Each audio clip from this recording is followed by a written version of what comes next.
Shalom, mtumishi wa Bwana, mtu wa Mungu, mwana wa Mungu. Karibu tena tuendelee na somo letu, sehemu yetu hii ya 6 baada ya mapumziko mafupi ambayo tumekuwa nayo. Na hiki kitakuwa ndicho kipindi chetu cha mwisho kwa siku hii ya leo. Na tutakutana tena siku nyingine kwa mwendelezo wa somo hili la leo. Tunaendelea na jambo jingine tunalojifunza kupitia safari ya mamajusi.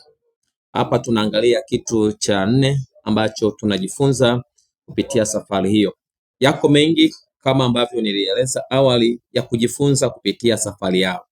Na kwa siku hii ya leo siahidi kwamba tutayamaliza yote au katika somo letu hili tutayamaliza yote, lakini yako mengi tutaweza kujifunza kupitia safari yao. Na safari yao tunaipata kwenye kitabu kile kile kilichoandikwa na mtume wa Yesu Kristo, Mathayo, ile sura ya 2 mstari wa 1 hadi ule mstari wa 12, unaotupa kisa cha hawa mamajusi walioanza safari yao wakitokea mashariki ya mbali kuja Israeli zama za mfalme Herode. Mara walipoiona ile nyota iliyokuwa imetabiriwa tangu zama za Nabii Musa, wakaiona kule mashariki ya mbali, pande za mashariki ya mbali, tukilenga pande za aidha ni za Iraki au kule Irani au Yemen au kule Saudi Arabia, ni pande za maeneo hayo. Wakaiona ile nyota na wakaweza kuitambua na wakaamua kuianza safari ya kuja kumwona huyo mfalme wa Wayahudi aliyezaliwa. Kwa hiyo yako mambo kadhaa tumekwisha kuyaona. Hapa kuna jambo lingine la 4 tunaloweza kujifunza kutoka kwao. Jambo hilo ni utumishi. Tunajifunza moyo wa utumishi kutoka kwao, moyo wa huduma kutoka kwao. Hawa watu walikuwa tayari kumtumikia Kristo. Tuna vielelezo kadha wa kadha vinaonyesha moyo wa utumishi. Walimtumikia kwa viungo vyao kama neno la Mungu linavyotuelekeza katika ule waraka wa Warumi sura ya 12 mstari wa 1 hadi ule mstari wa 3, kwamba tutoe viungo vyetu viwe dhabihu kwa Bwana, kwamba hiyo ndio ibada yetu yenye maana. Na wao tunaona walitoa viungo vyao kuwa dhabihu kwa Bwana. Maana yake walijikana, walisafiri safari ndefu yenye hatari nyingi njiani, lakini pia hata huko walipokwenda walisikuta hatari nyingine tena, maana hata wakati wanarudi walipitia njia nyingine wasikutane na Herode, maana angeweza kuwakata vichwa vyao. So zilijaa hatari nyingi sana, lakini haya yote waliyakubali kwa ajili ya Kristo, kwa ajili ya utumishi, kwa ajili ya Kristo. Lakini si hivyo tu, tunaona walimtumikia, walionyesha alama ya kumtumikia kwa namna ya kumwabudu. Lile tendo la kuanguka mbele zake, maana yake ni kusema wewe Yesu, wewe ndiye Bwana. Yaani wewe ndiye Bwana. Na unaposema Bwana, maana yake umesema uhai wangu ni mali yako. Unaona? Au unasema chochote nilicho nacho ni kwa ajili yako na kinaweza kuendeshwa kwa mamlaka yako. Au ni kusema mimi niko chini ya himaya yako na mamlaka yako, una nafasi ya kunitumia na kuniagiza na kunielekeza kama upendavyo, maana wewe ndiye Bwana. Au ni kusema kwamba sina sheria yoyote kwako, yani wewe ndio uliye na sheria kwangu ya kunielekeza, yani kila kitu kiko kwako, yani mimi niko huru kwa ajili ya utumishi wako. Ndio maana wakaanguka. Maana na unaposema Bwana, maana yake Bwana ni ambaye yuko juu ya amri, yuko juu ya sheria zozote unazozijua wewe, iwe ni sheria unayojua ya maumbile au ni sheria ya mambo ya fizikia, labda ya vitu kama sheria ya fizikia. Ziko sheria za anga. Kama kitu kinahitaji kupaa kwenda angani, kuna sheria zake na kanuni zake za kisayansi za mambo ya gravitation force, yale jinsi yalivyokaa. Lakini pia Kama unataka kuenda juu ya bahari, kuna sheria zake. Utajua jinsi ya kutembea juu ya bahari. Kama ni chombo unakitengeneza, kitategemea kingo zake kwa hali ya ule ya maji jinsi yalivyo.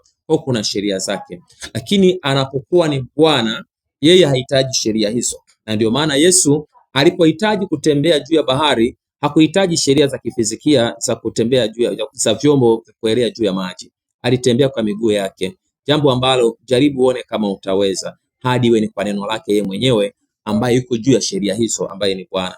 Yeye yuko juu ya sheria za kibiolojia. Unaona? Ndio maana wakati wa kuzaliwa kwake hakuhitaji kanuni ya kibiolojia ili aweze kuzaliwa, kwa sababu yeye ni Bwana. Ndio maana hata wakati anapaa kwenda mbinguni kurejea alipokuwa ametoka, hakuhitaji zile kanuni za kifizikia za gravitation. Yeye aliweza kupaa kwa propeller shaft anayojua yeye mwenyewe, kwa sababu yeye yuko juu ya sheria hizo na kanuni hizo, maana yeye ni Bwana. Na wale mamajusi walipomuona Yesu Kristo ni Bwana, walikuwa tayari kufanya chochote kwa ajili ya Bwana, na huo ni moyo wa utumishi. Na ndio maana walipofika mbele za Yesu waliweza kuanguka na kusujudu. Na sisi tunapaswa tujifunze utumishi huo kama mamajusi walivyoufanya. Tuwe na utayari wa kufanya jambo lolote kwa ajili ya Kristo, ili mradi ni jambo jema ambalo linakubalika mbele za Bwana. Tulitende kwa moyo na pasipo kuangalia nafasi zetu. Na unaweza ukaona mamajusi kama nadharia za watu wengine ni za kweli, kwamba wale mamajusi walikuwa ni wafalme sawa wa mataifa mbalimbali, walikutana kwa ajili ya kumfuata huyo mfalme mwenzao ambaye amezaliwa. Unaona? Kama ndivyo, hata kama sivyo, lakini kama ukiwatazama wale mamajusi ni watu ambao walikuwa wenye hadhi zao, wenye vyeo vyao, wenye fedha zao, wenye uwezo wao. Unaona? Lakini hawakuweza kuangalia vyeo vyao, hawakuweza kuangalia umri wao, hawakuweza kuangalia mali zao. Walipofika mbele za Yesu, walijiona wao si chochote, walianguka chini, walisahau vyeo vyao, walisahau status zao, waliziacha kwa ajili ya Kristo.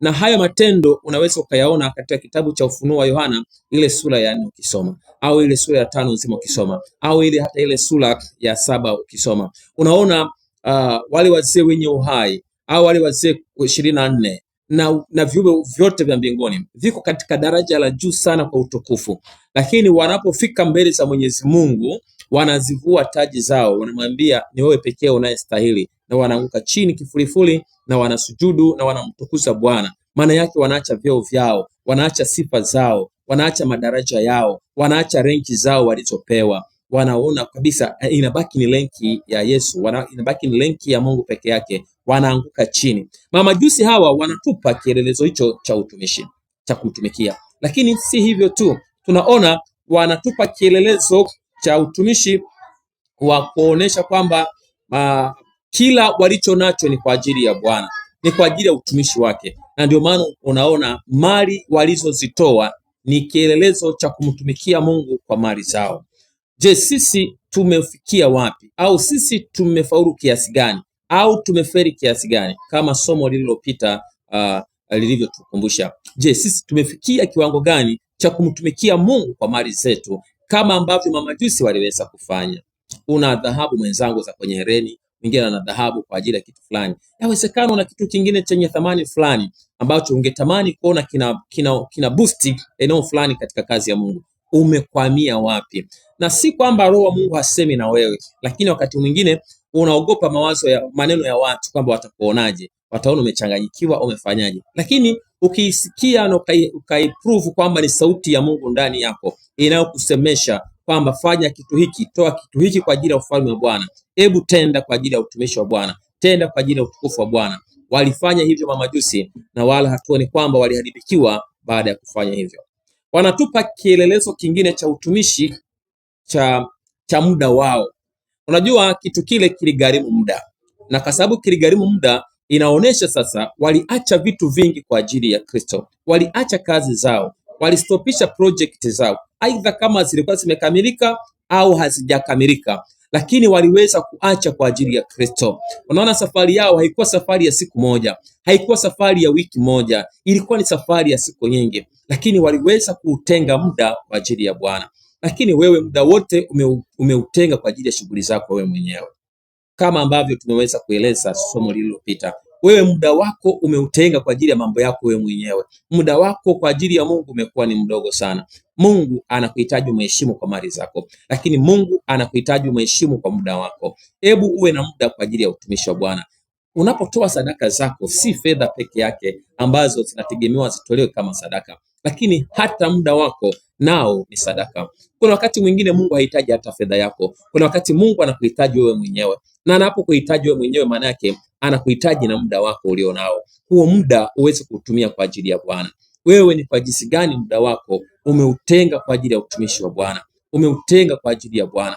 Hebu jitathmini na uone hawa mamajusi kama kielelezo kizuri kwako, kwamba wao waliacha vitu vingi na wakaja na vitu vingi pia kwa ajili ya Kristo. Lakini wewe yawezekana ni kuja tu wewe mwenyewe jinsi ulivyo. Angalau utenge huo muda kwa ajili ya Mungu. Huo muda utenge kwa ajili ya utumishi wa Mungu, lakini umeshindwa. Kwa nini ushindwe? Mimi naamini kwamba unaweza. Ni swala tu la maamuzi. Ninaamini unaweza. Ni swala tu la makusudi tu bado ulionayo. Kuto kutenga muda ni makusudi tu, wala si bahati mbaya. Ni makusudi tu umeamua. Ni makusudi tu. Kuto kuhudhuria ibada ni makusudi tu ulionayo. Kuto kufanya maombi ni makusudi tu. Kuto kutenga muda kwa ajili ya kusoma maandiko matakatifu ni makusudi tu. Ni makusudi tu. Kuto kuwekeza katika ufalme wa Mungu ni makusudi tu. Na bado unayo nafasi. Na siamini kwamba umeshashindwa kabisa. Ni swala la kuweza kubadilisha tu fikra na ukabadilisha mwelekeo na ukaanza kuona kwamba una nafasi ya kumtumikia Mungu. Wewe ni mtumishi wa Bwana. Nikukumbushe machache. Wewe ulikuwa ni mtumishi wa Bwana, lakini umeacha, na huna sababu ya msingi ya kuacha kumtumikia Bwana. Yawezekana uliuzoelea wokovu, lakini nikwambie si swala rahisi kuzoelea wokovu. Ni kwa vile tulimwachia nafasi ya adui akakushawishi, ukashawishika. Ulikuwa unamtumikia Mungu kwa njia mbalimbali. Umemtumikia Mungu sana kwa mali zako. Ulimtumikia Mungu sana kwa muda wako, lakini sasa umeacha. Ulimtumikia Mungu kwa njia ya uimbaji. Tangu umeoa na wengine tangu umeolewa umeacha. Umemtumikia Mungu kwa muda, ulikuwa unatenga muda wa maombi, muda wa mikesha, lakini tangu umeolewa na mikesha imekwisha. Tangu umeoa na mikesha hukeshi tena. Zamani ulikuwa tunakutegemea kwenye maombi ya kuomba, unakesha. Je, tuseme kwamba ule msukumo wa maombi ya mikesha ilikuwa ni kwa sababu unaombea upate mume au upate mke? Ni kweli mume wako amechukua nafasi ya Mungu au mke wako amechukua nafasi ya Mungu? Ni kweli umeshindwa kushiriki na wenzako kufanya maombi? Una huruma na wenzako ambao wanafia dhambini? Una huruma na ndugu zako ambao hawajamwamini Mungu kama wewe? Una huruma na watu ambao hawamjui Yesu? Ili basi utenge wakati wa kuomba na wenzako, waombee watu wabadilike, watu waweze kunusuriwa na jehanamu. Unafikiri jehanamu ni kitu kidogo? Kweli wewe ulikuwa unamtumikia Mungu kwa njia ya uimbaji, lakini sasa umeacha. Na mwingine sasa hivi unasuasua. Zamani ulikuwa unajisikia shauku ya kuimba, ulikuwa unajisikia shauku, unatembea njiani unasikia nyimbo zinakuja zenyewe unaimba. Sasa hivi hiyo hali imepotea kwa sababu umeacha mwelekeo sahihi uliokuwa nao mwanzoni, kwa sababu umeliacha kusudi la Bwana. Nikwambie ni hivi, ujumbe huu ni kwa ajili yako. Una nafasi ya kurudi na kumtumikia Bwana. Wewe ulikuwa ni shemasi wa kanisa, wewe ulikuwa ni mwinjilisti wa kanisa, umekwamia wapi?